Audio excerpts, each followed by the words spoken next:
Okay, this week we're talking about understanding by design, or UBD. Now, this should not be new information.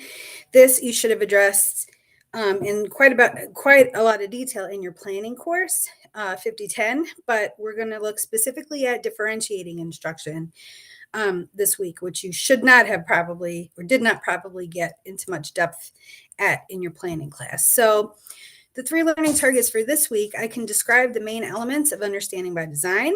I can identify ways that UBD supports differentiated instruction, and I can sketch a unit outline using the 3 elements of UBD. So, understanding by design, or UBD. It's the same as backward design, right? Planning with the end in mind. This is a pretty typical visual you might see regarding backward design or understanding by design. This is where you start with your ultimate goal. Where do you want students to go by the end? And you get your big ideas and skills from there. Then you decide, well, what evidence do you want to collect? What data are you going to collect? Or how are you going to assess whether or not students got to that goal? And then you can go ahead and plan the learning experiences or instruction. So it's the whole idea of planning with the end in mind. Again, I know that that is not new information. You probably have seen this as well, that shows the backward design process. Again, those same 3 steps: identifying the desired results, determining acceptable evidence, and then planning learning experiences and instruction.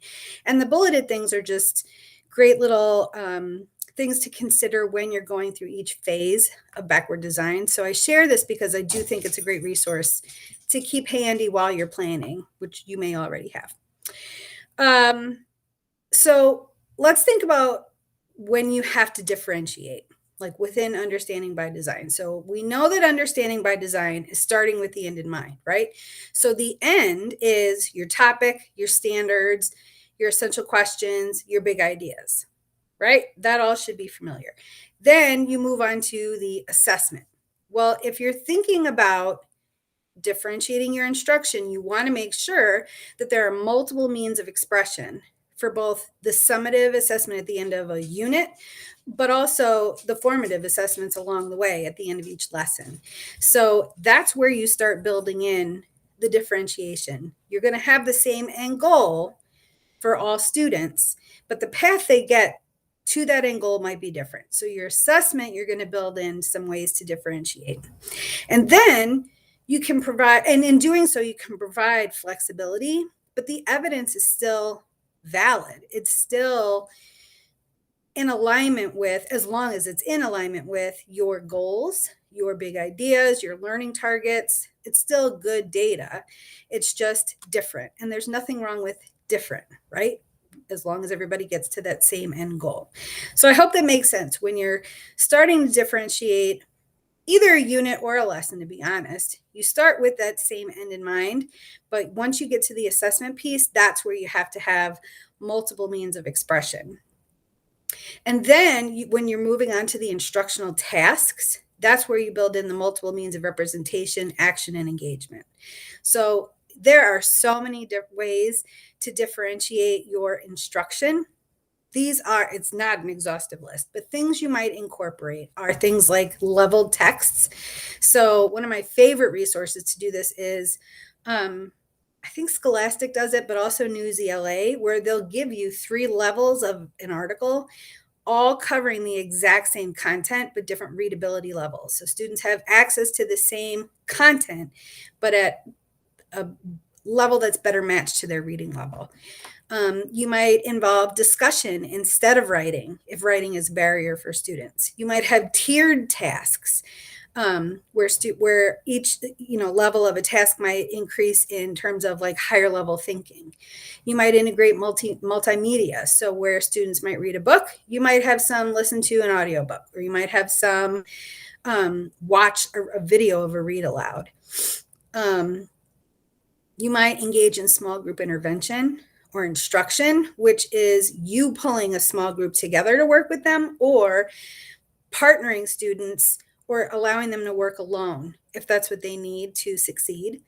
You can do interest in background, or you could do surveys to figure out interest in background knowledge pertaining to the unit or the lesson, and build off of that. You certainly can and should build in ELL needs, especially visuals or front loading some vocabulary in particular. And then you might even have individual rubric criteria. So where the meat of what you want students to get might be the same for everyone, how it looks might differ, especially if you're doing like discussion versus writing, or they make a video versus writing an essay.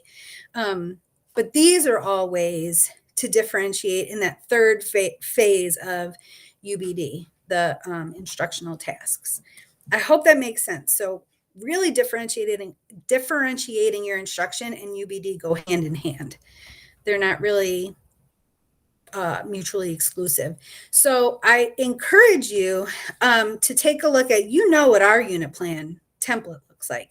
This is a UBD. Well, first there's a video, but then linked is a UBD template where you can see, honestly, our lesson plan and unit plan templates are completely built on UBD, but you can see like stage 1, the desired results, stage 2, evidence, stage 3, learning plan, just to kind of give you a sense of here it is in its most basic form.